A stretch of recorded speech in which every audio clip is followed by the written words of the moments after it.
Hello. Hello.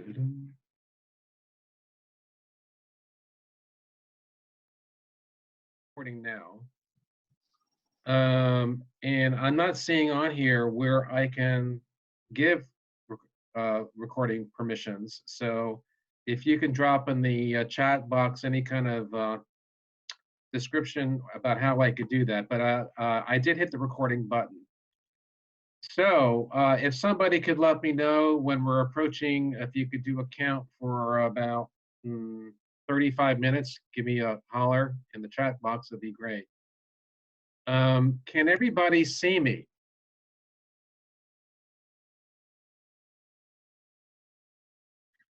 Okay, can anybody hear me?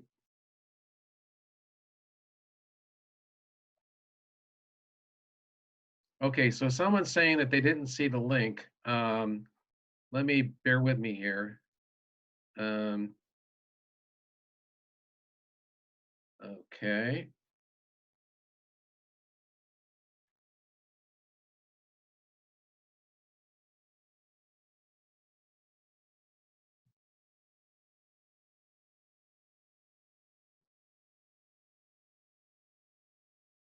Thank you, Daniel.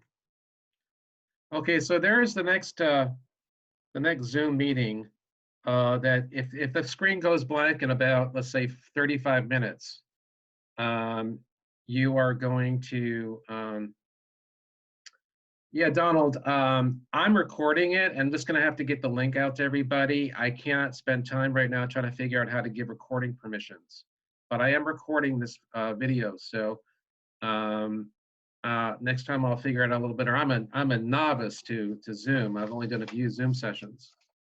And then Don has the PDF file. You can get it from him. Otherwise, I could drop the PDF file again at some point. Does everybody have a PDF file? Okay. Well, I also dropped it in the room. I dropped it elsewhere. So let's get started.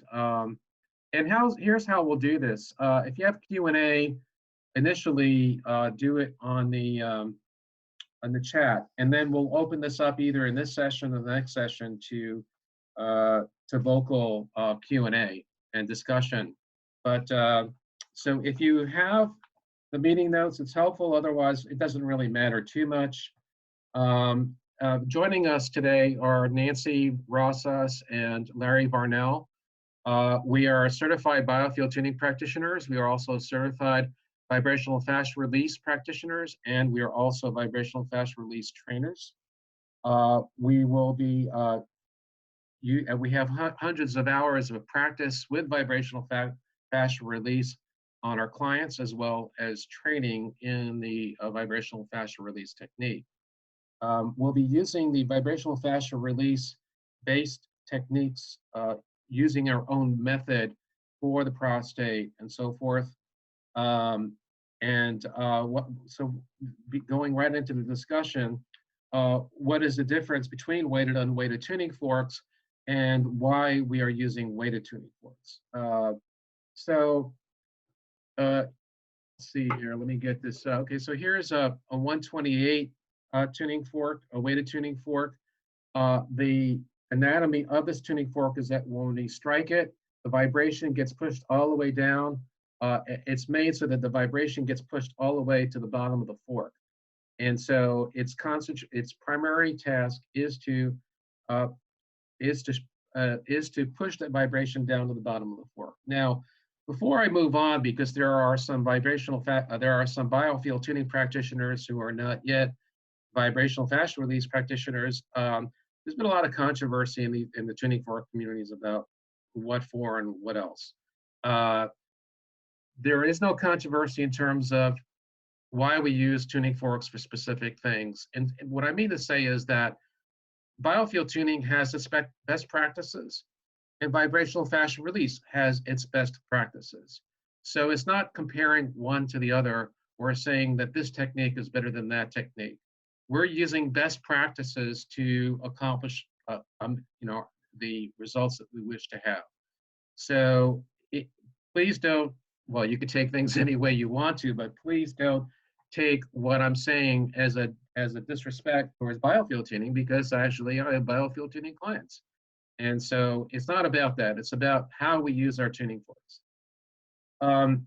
The weighted tuning fork is meant to is produced in order to push vibration all the way down. The unbalance at the top drives vibration so that it is at the bottom. An unweighted tuning fork, the tines of an unweighted tuning fork, which I do not have with me right now, because we're not using the unweighted tuning fork in this session. The tines and the unweighted tuning fork are primarily meant for sound. And the only time we use vibration on an unweighted tuning fork, make believe this is an unweighted tuning fork, for example, for biofield tuning, we'll have our thumb at the end, and we'll essentially use our thumb to feel the vibration coming through in the field. And so that's a form of dowsing. And that's the only time we generally use vibration in an unweighted tuning fork. So think of it this way: is we're using the unweighted tuning fork for sound, we're using the weighted tuning fork for vibration, and then as biofield tuners, we also use the unweighted fork for sound as well. But we'll primarily be going through vibrational fascia release based techniques. Let's see here. Okay, so there's a whole discussion in the notes, and I'm not going to read through all of the notes in this session, but there's going on from number 4, info about vibration.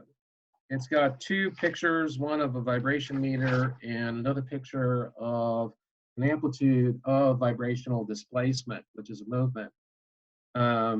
And what we're looking to do, and I'm not going to go into, I'm not going to bore you with all of, if you have any questions about frequency, displacement, velocity, this is a bunch of research I did last summer on vibration.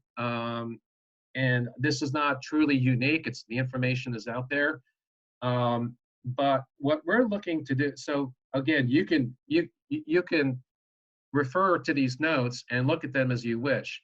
But I'm not going to look at them too much. What we're looking to do with the weighted tuning fork is we're looking to accomplish a certain degree of efficiency and results. And what I mean by that is that as vibrational therapists, we're looking to, a lot of times we're spending hours doing therapy using either a combination of massage roller and also our hands, and also the weighted tuning fork. And we're looking to accomplish the maximum amount of vibration and having the fork vibrate as long as possible. In the case of a 128 hertz tuning fork, we're looking at a fork that's manufactured by Riverbank. This fork is manufactured by Riverbank. And you can buy it through Sozo Sounds, or I think Omnivos or Biosonics. They slap their logo on it. Nancy and Larry and Nancy and Larry carry the tuning forks in Costa Rica, and I also ship in the United States, but you can also get it from those providers as well. The 128 hertz tuning fork is a ubiquitous tuning fork. It's used in medical diagnosis. It's been around for a long time. It's probably one of the very first widely used weighted tuning forks. And it has a vibrational, here's something interesting to know about, because you're not going to hear this elsewhere, probably. The 128 hertz tuning fork will vibrate from activation for about 10 to 13 seconds. You'll see movement on the vibration meter. Sonic slider is about maybe 6 to 7 seconds average. The mid-ohm fork, the 136 hertz, vibrates for about 10 to 12 seconds as well. It's pretty comparable to the 128 hertz. I only just started doing vibration testing on the 144 hertz fork that Eileen Mukusa puts out. For most of what we use in vibrational therapy, vibrational fascia release, we're using the short we're using the short stem, and we'll go over that later, why we use the short stem. However, what I find really useful for the subject at hand, the pun was not intended, sorry. That's my father coming through me. I tend to use a longer stem, and that you can buy the longer stems over at Sozo Sales, and I'll explain why I use it for this technique. I also you can also use the short stem. And so we're looking to accomplish with the vibration an efficiency. First of all, an efficiency from the time you strike the fork. You don't want to have to keep striking the fork. Now, this is beyond what we're doing today, because what we're doing today is I'm going to show you a technique where you just do it 3 times, and then you're done for the day, and you can go back and do it 3 times again. So I'm talking a little bit past what you may need to know, but I'm just trying to provide some basic information here. So we're looking to have the tuning fork vibrate for as long as possible. So therefore, we're using the 128, the 136, possibly the 144. And then we're also looking to get the maximum amplitude. So that's why I have that picture of the amplitude of the, of the vibration. The other thing we're looking to do is that because in order to accomplish change in tissue, it's widely known, especially in fascia release circles, that pressure is needed. This is why people try to use massage and so forth.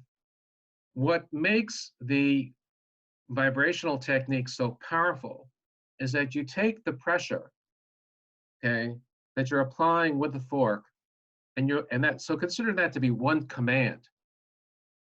Well, when you apply the pressure with a 128 hertz tuning fork, or 136 hertz tuning fork, or 144 hertz tuning fork, you're multiplying that command by that times per second.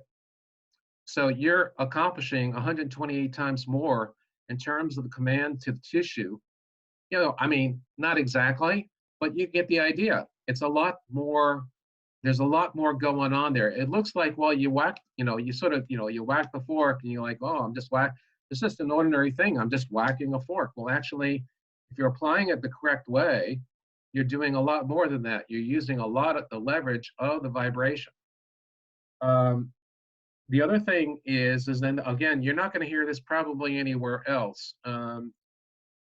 Way back, if you ever, there was a guy that developed the MATS method, M-A-T-T-E-S method, back maybe 30 years ago, and it was called active release or active something release. You can look it up. I got a couple of his manuals, and the idea behind that is that if you keep pushing on something or stretching on, it's called active stretching, active something stretching. And the idea is that if you keep pushing on something or keep pulling on something in a stretch, sure, you're going to get an expansion or a stretch one way. But what's going to happen is that the other side is going to contract, and there's going to be the tissue is going to respond defensively. And so he developed a method for doing certain types of stretching release, where instead of like doing a stretch like that, well, it's multiple times. So like or like 1, 2, 3 back, 1, 2, 3 back. That's just an example. In other words, so that the tissue does not have time to defend itself. So when you're pushing on a tissue with a tuning fork that's vibrating, this is the other reason why I put the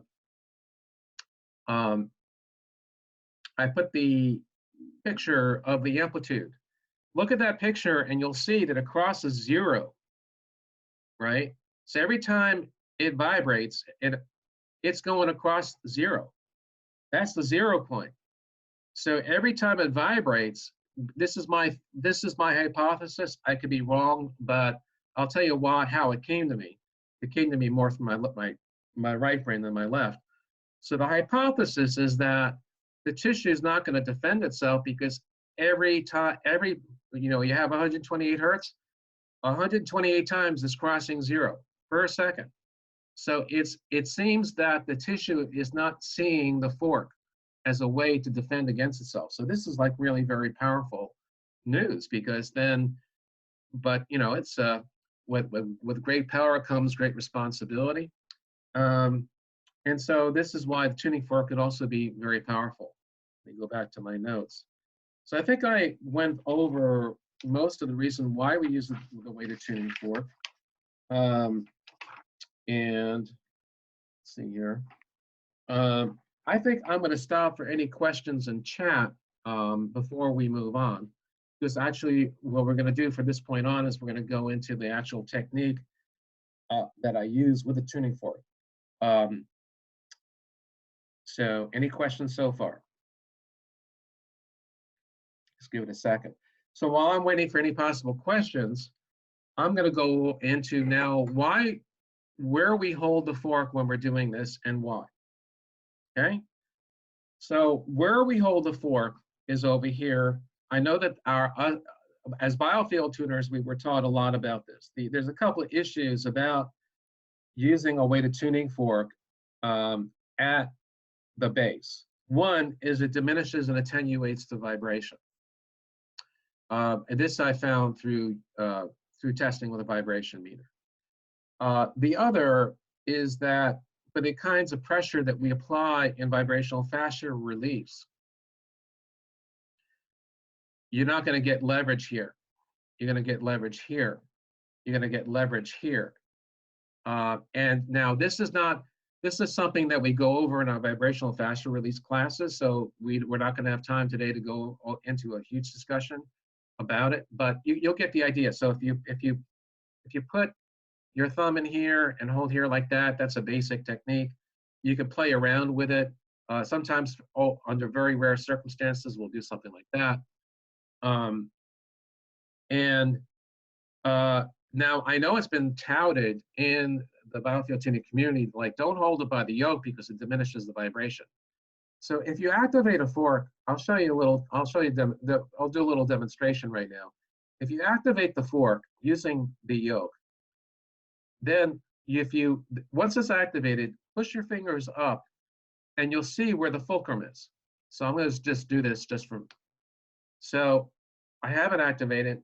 I'm pushing my fingers up. It stops right there. Okay?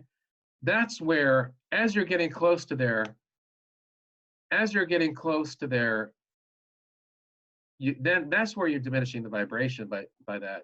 It's not over here. You'll see that it's really far away. And by the way, that fulcrum changes depending on what device you have at the bottom and the length of the base as well. Because it's got to do with the entire, length as well as the weight here. And then if you have a weight down here, that will change that fulcrum. So we're using the base. Okay, so any questions so far? Okay. As far as activating, I think everybody here knows how to activate a fork. We tend to activate the fork for vibrational therapy with the heel, unless you're going to use the knee. And, sometimes you get a ping, sometimes you don't, but you don't need to get a ping. Okay, so now we're going to go into the technique on the actual use for this situation. Number 5, discussion of how much pressure to apply to the perineum. Back in the 1970s, 80s, and 90s, I taught Kundalini yoga. And one of the postures was taking the heel of your foot. And this, I'm not showing you how to do yoga right now, but this just gives you an idea of how much pressure you could put on the perineum. And there's a picture. There's 2 pictures in the meeting notes. One is of a guy kind of sitting on his heel, and the other is of a lady in, I think it's Siddhasana pose. And back then we taught a posture where you would just take the heel of the foot and then put it in the perineum. Okay, so Daniel's saying, oh, wow, the fulcrum point is really interesting. Okay, cool, Danielle, thank you. If you, just for discussion, what we're doing here is just showing you, that show yourself how much pressure you can put on your perineum. This is self-care. So you can either sit on the heel and see how much pressure you could take. You could take your hand or your finger and you can press up into the perineum. You know, show yourself how much pressure it could take, because actually it could take a lot of pressure.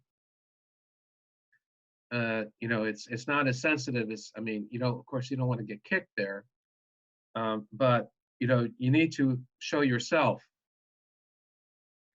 how much pressure you can apply. And that's it as far as this discussion of pressure until we actually go into, I'm not going to demonstrate, by the way, I'm not going to actually demonstrate this method. I'm just going to show you, give you ideas how to do this. This is a recording and we want it available for anybody to see. So any questions about pressure? You know, of course, you can ask me privately as well at some point if you have any questions. So there's that. So really, so what we're doing with this technique is very simple now that we've gotten all of the prerequisites. And here's why I use, so here's a typical 128 hertz fork, which we use for 98% of what we do. And then you can also use it for this method. But then here's the same, let's see, here's the same 128 hertz fork, but with a longer handle. Okay, let's see here about that. Yeah, so it's a little longer. I happen to have it. If I didn't have it, I would use a short handle. But what I like about the longer handle, of course, is that it gives me a little more room to situate to do the method. So what you're going to do if you do self-care is you're going to, you know, one way to do this, and I just did it this morning just to show myself, just because I haven't done it in a few days, is you could take a couch that's maybe 3 feet wide, you know, not a very wide couch, lay on it sideways so that your back is to the, you know, back of the couch. Pull one knee over, have both the kind of knees maybe over the edge, and then have, you know, like maybe I could do it with my elbows. I don't know if I can do it with my elbows. But essentially push one knee off so that you can access your perineum. And so you're sort of, you know, the one leg. So let's say your right leg's on the couch and your left leg is hanging over, you're off to the side. Well, then you're now being able to access your own perineum. And the rest is easy. Activate the fork, apply it to the perineum, apply pressure, as much pressure as you find is comfortable. Do it maybe, wait, depending on the fork, let it go for about 10 to 12 seconds. Then do it again. Then do it 3 times. And that's it. Now, what you may notice is when you do it, is that you're going to feel a release of tension and pressure in the area. And what I didn't put in the meeting notes is that to what degree you may feel relief, because I don't want to presuppose how it's going to work for you or if you show your clients. It has tremendous potential for prostate and inflammation of the prostate, inflammation in the area, bringing back nutrition to the area, nutrition through the cells into the area, releasing fluids. I think I put in there in the notes about, yeah. So I'll read this to you. We should all be thinking of vibration as a form of communication and as a way to change the current programming of our cells. So not only are we vibrating things out of the pores, we're communicating a different command to the cells surrounding, in this case it was acne. I didn't delete that out. surrounding acne to change. Tuning forks are agents of change. We also know that vibration is the only way to allow interstitial fluid to diffuse through the walls of pouches or through layers of fascia. So there's a tremendous amount that's going on there if you're applying a sufficient amount of pressure and a sufficient amount of vibration. And so this is why I went over quite a bit why we're using the fork the way we are, why we're using the particular forks. By the way, I wouldn't use any hertz less than 128 hertz. Reason why is that you really want a tight vibration coming in there, a really tight, and the higher the hertz, the tighter the vibration. But there's a sweet spot between 128, 136, possibly 144, where you're also going to get efficiencies such as a longer amount of vibration coming out of the base and so forth. I would not recommend the sonic slider. I'm not saying I would say don't try it. I wouldn't try it if I had a 128 hertz fork, I would just be using 128, 136, again, possibly 144. Here's something else that you're going to not hear too much else out there.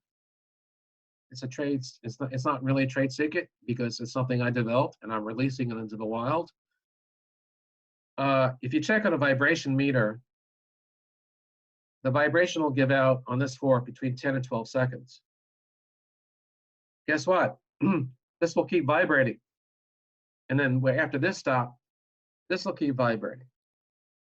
So you're going to feel, once you activate that fork, you're going to feel the vibration going in the fork, and you're going to be lulled into thinking that you got vibration going on. You even still might, after 10 or 12 seconds, you might even still feel a little bit of something down here. But for all intents and purposes, the effect of vibration peak to peak is going to end. So in terms of efficiency, this is why, and if you're doing this for other kinds of therapy, especially fascia release, we want to provide as much efficiencies for people to be using the fork. Daniel has a question. Would you recommend using a fork with no boot extensions on the end, or is that up to the discretion of the user? I think for this case, I would not use a boot. Good question. And then once I answer Daniel's question, what I think we'll do is we'll stop this session, unless you have some other question that you want to put in the chat. We'll stop this session, and then I'll start the new session for Q&A with Mike. To answer Daniel's question, and it's a very good question. What we found with the gem foot, not necessarily metal foots, but with the gem foot, is that it does not really diminish the vibration at the end of the fork. What it does, and I don't have a gem, I didn't even bring a gem foot to this meeting because I don't use a gem foot for this method. I use the bare foot. So a gem foot does not diminish or attenuate the vibration that much per the vibration meter. But what it does do is that it spreads the vibration out. So depending on the footprint of the gem foot, so let's say if you have a 25, a 15, or a 6, it's going to be distributing the vibration in a different geometry than the barefoot. The barefoot coming out of here, we want you to have in that area of the body, we want, you don't want to be hanging out there too long. You don't want to be messing around there too long. We want to get in and get out, and do what we need to do, and then give it a day, and then see how it feels, and then come back another day, and so that you can get, you can sense for yourself the changes that you're going through. What I find for myself is a certain amount of release of tension. So I think that answered Daniel's question. And so I think what I'm going to do here, unless there's any other chat questions, I'm going to end this session. I'm going to start the next session, but I just want to make sure, I'll even put this Zoom meeting info back in here in the chat, just so that's the next Zoom session. And if we want to do more of these, I'll just go ahead and shoot for a for a paid subscription.